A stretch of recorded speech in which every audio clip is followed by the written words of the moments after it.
Right, guys, welcome back to the channel. I hope everybody's having a fantastic Monday.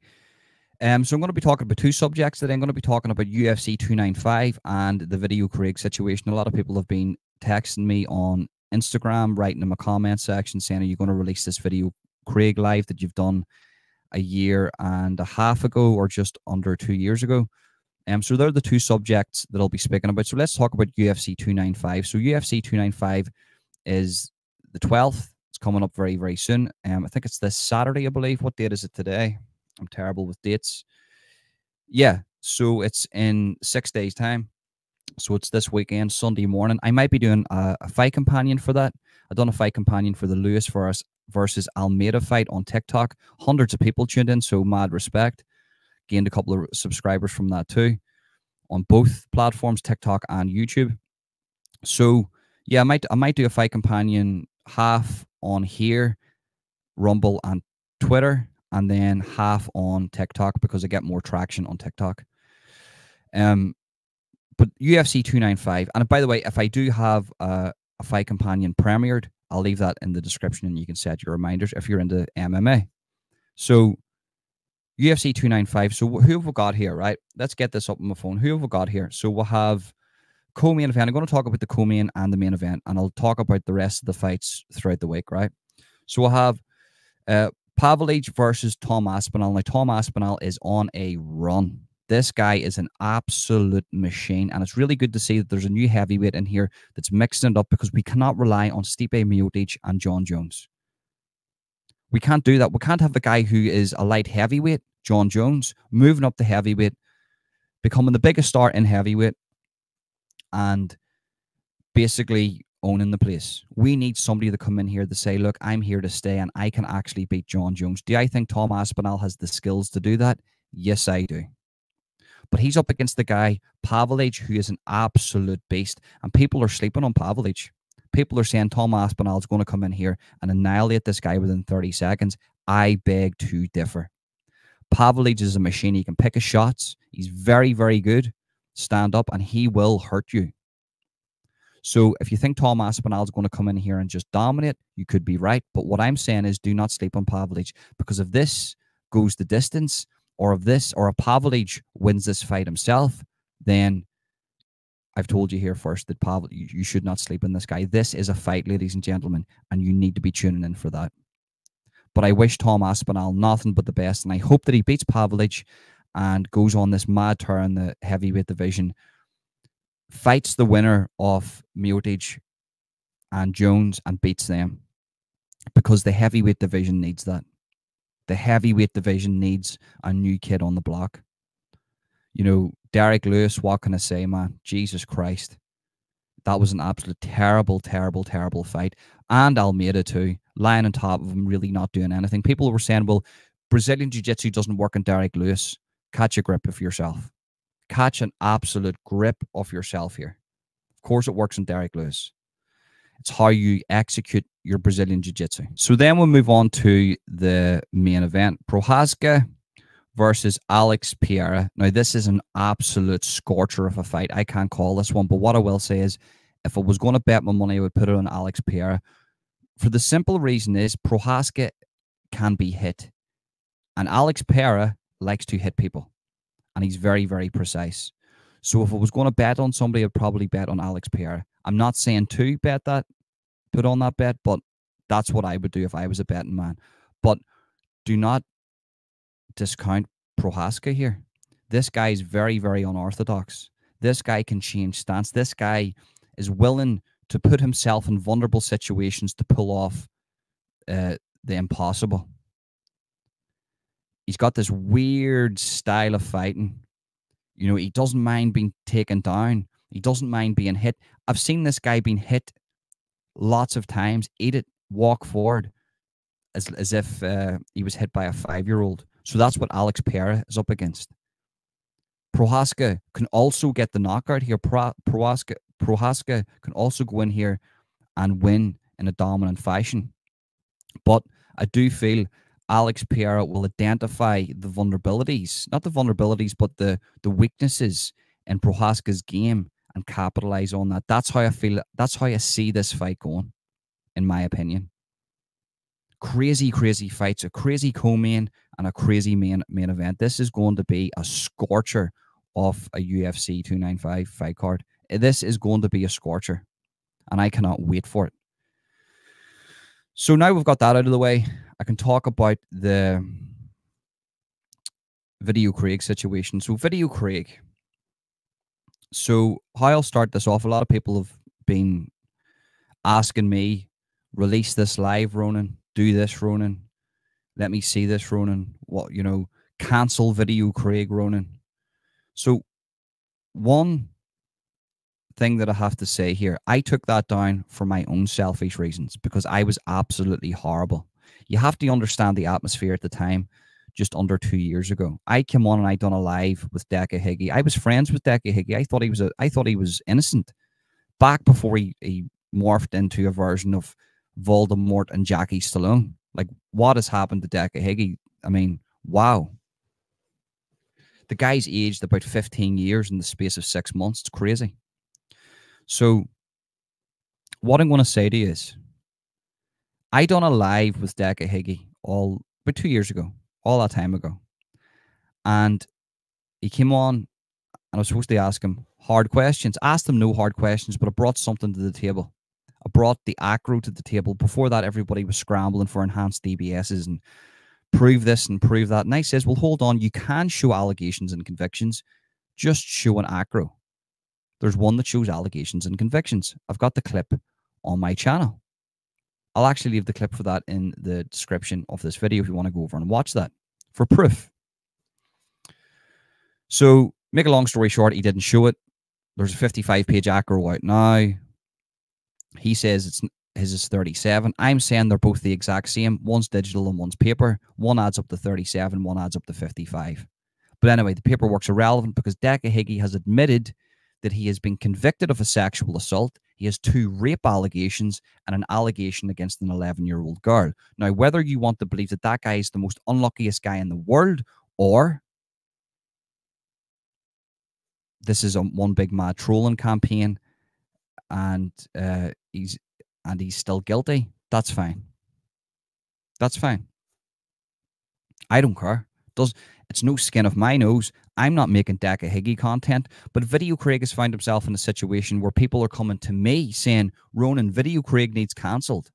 So ViDEOCRAig's put himself into the spotlight because of the Decca Higgy situation. And people are saying, well, hold on, ViDEOCRAiG, you've bit a woman's arm, you've beat up a woman, you said terrible jokes about Holly and Jessica and Madeline McCann, and here you are basically calling out another guy who is a wrong'un. You're a wrong'un, ViDEOCRAiG, and so is Decca Higgy. Why are you doing this? Is this projecting? Is this deflecting? Is this what you're doing? So people are coming to me saying, release the podcast. And I'm saying, I'm never going to do that for my own selfish reasons because I was absolutely horrible. Now, what do I think about ViDEOCRAiG? Well, during that live, me and the Masked Detective dug into everything. We dug into ViDEOCRAig's life, into podcasts that he was doing at the time with people, the jokes, everything. Now, the jokes were already out into the public domain, but we made them mainstream. There was people that didn't know about them, and then after that podcast, after that live that I done with ViDEOCRAiG and the Masked Detective, most people knew about it. Now, there's new people in here that have got friendly with ViDEOCRAiG. I'm not going to mention their name.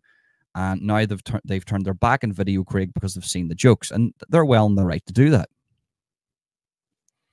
If you think somebody's a good guy and then you hear something that they've said in the past and you think to themselves, well, I don't agree with that. Normally what I would do is I would speak to the guy and say, look, did you mean those jokes that you said? No. Okay, then we'll just move by this. Or actually, I can't be friends with the person who said those things, whatever. So there's a lot of things online being done for clout at the minute. Clout, subscriptions, it's all one big massive money racket.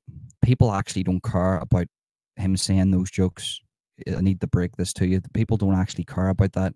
They just want traction towards their channel for memberships and monetization and little super stickers and all the rest of that.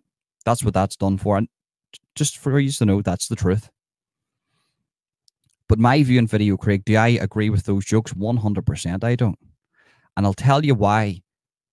I'll tell you the difference between Frankie Boyle and ViDEOCRAiG. Frankie Boyle comes onto the stage, executes the joke, and moves on to the next one.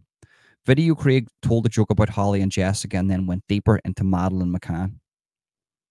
He gave us too much information. And when a comedian is giving you too much information about a certain subject, especially to do with two young girls like Holly and Jessica, and they go deeper and deeper and deeper without a proper execution, what we are led to believe is this stuff really goes through your head. With Frankie Boyle, we know that he's joking.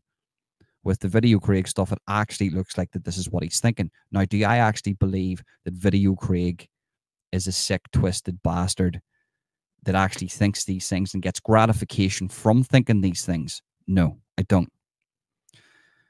During the live that we've done, it was apparent when watching videos of him in podcasts where people were trying to expose him, where he was like rubbing his crotch and laughing at certain jokes that, you know, whatever, that this guy had ADHD.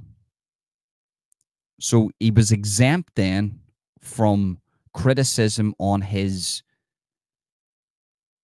sort of behavior, his physical behavior. If somebody would ask him a question, he would start laughing. Most people wouldn't laugh. If it was like a serious question, he would laugh, right? So he's got ADHD. And that was it. But during that live, I showed him no respect. Mass Detective didn't show him respect. I didn't show him respect. And I had a conversation with ViDEOCRaig a couple of months after. And he actually contacted me and he sent me a SAR ACRO. He says, look, Ronan, I don't want anybody to know that I've sent you this, but I want to show you this. Because I think he thought that I thought that he was a wrong and like Decca Higgy. He says, look, here's my SAR ACRO. To which I seen it and I went, right. Oh, and by the way, during the live, he got absolutely destroyed for what he done to that woman. He bit her arm and he beat her up. I showed him no respect for that. I was very, very hard on ViDEOCRaig for that.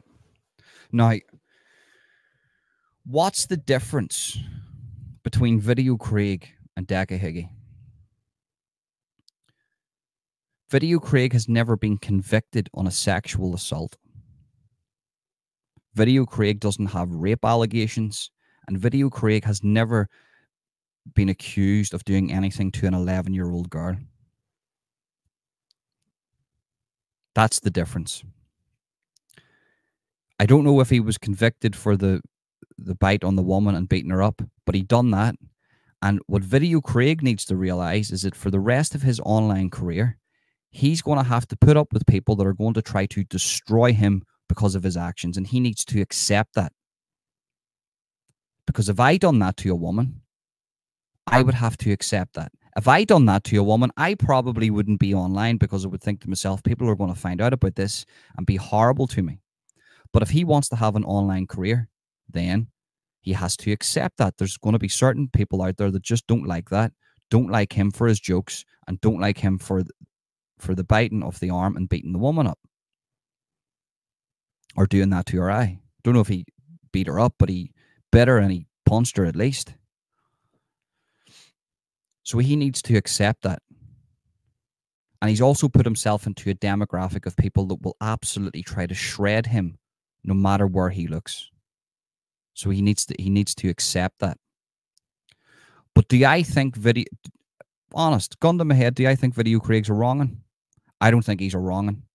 I think there was a moment in his life where he was a wrong'un, where he done that to a woman and he was a full-on scumbag. But gun to my head now, do I think ViDEOCRaig's a wrong'un? I don't. But he needs to accept that he's in a demographic of YouTube, which I call the pedophile demographic. It's not even the Decca Higgy demographic anymore, because I'm looking at that situation and I'm going to myself, well, this is where all the pedophiles congregate. He's in a demographic of people that will absolutely shred him when they get a chance. So he needs to accept that and move on. Personally, myself, he's doing a good job with the Decca stuff. You know, if I'm going to watch any Decca Higgy content, I'll tune into him. I can't really sit through any of Decca's videos. I don't know how anybody can. I know people are saying this is car crash TV. But realistically, that's not car crash TV. That's sick TV. Personally, myself, watching Decca Higgy right now is the exact same as going to a comedy show and seeing ViDEOCRAiG talk about Holly and Jessica. That's the same level of content that Decca Higgy and those types of jokes are. I seen a video the other day where Decca was choking on his own spit. It was disgusting. Absolutely disgusting. I don't know how anybody can watch that. I don't, you know, the government's plan has, they've executed their plan. The dumbing down of the population is complete. Fantastic work to the globalists. Your job is complete. You've dumbed down the population because there's a percentage of people out there that watch Decca Higgy content consistently every single day. I dabble in it now and again myself, but one video every 2 weeks, if that. And as I say, I'm going to watch something that's going to be ViDEOCRAiG stuff or Bobby stuff. So, yeah, that's my view on it. I'm not going to release the podcast because the live that I done, I was disgusted in it. That wasn't me. And I was a weak bitch. I listened to a crowd of people that says, destroy ViDEOCRAiG because you didn't do a good enough job with Decca Higgy. You need to destroy ViDEOCRAiG. I listened to the mob and I should have said, no, I respect your opinion, but move on. And I'm never going to make that mistake again. You learn in this game. You learn who you are, what you're about, accept yourself. There was somebody said to me about a year ago, I think it was Andrew Gine. Andrew Gine got everything wrong about me, by the way. Called me a narcissist, called me this, that. I couldn't be anything but a fucking narcissist. I couldn't be, sorry, is that the correct way of saying it? I'm definitely not a narcissist. I've got too much empathy and sympathy for people. And I definitely can see by my own nose. But she was correct in one thing. She says, this guy needs to learn to be himself. And I did. And she was 100% correct. So I started to learn how to do that and not listen to the mob. You are who you are and you do what you do. And if people don't like it, fuck them. They can unsubscribe and they can move on. There's always other people out there that are going to subscribe. Hence why I'm moving into the UFC stuff, because I've exposed a lot to doing this YouTube. The Philip Schofield situation, which got thousands of views. It got about 500,000 views of Philip Schofield. The Feature Man stuff. You think Decca Higgy's bad? There's a guy on YouTube right now that molested 14-year-old boys. He's still on YouTube, monetized with 300 and something thousand subscriptions. He's probably got a string of victims throughout his whole life. I've done a bit of exposure on that, which got thousands of views.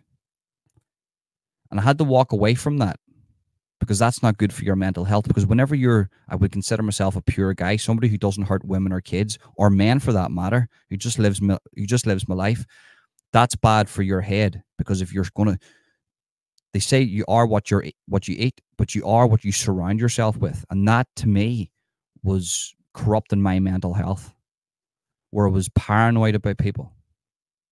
Is he like this? Is he like this? So I had to stop it. That's why I'm moving into the UFC stuff. And right now, I'm in a transition period where I'm being accepted by the UFC demographic. They're destroying me in the comment section for getting things wrong and having strong opinions. But that's what it is. That's what it's about. That's why I don't want to be anywhere near that Decca Higgy demographic of YouTube. It's disgusting. It's deplorable. It's, you know, I don't want any clout from that. None whatsoever. There's no growth in that whatsoever.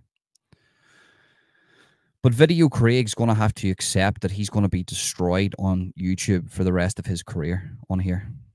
And he's just going to have to accept that and persevere through it. Sure, look at Decca Higgy. That guy's done 10 times worse and he's persevering through it. Yeah, sure, he's morphing into Jackie Stallone, but he's still persevering through it, even though that he's, you know, a notorious grape ape. ViDEOCRAiG isn't a grape ape. He isn't a nonce.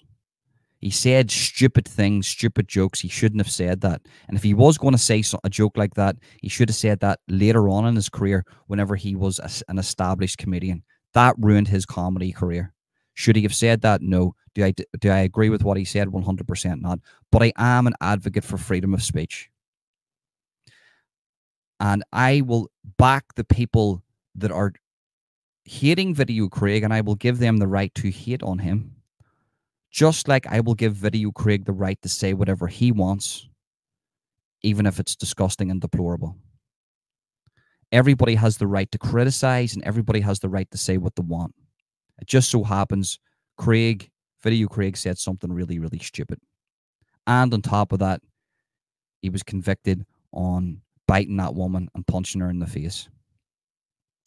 Two things that he's going to have to accept on this platform that are going to completely hurt him for the rest of his online career. And that's it.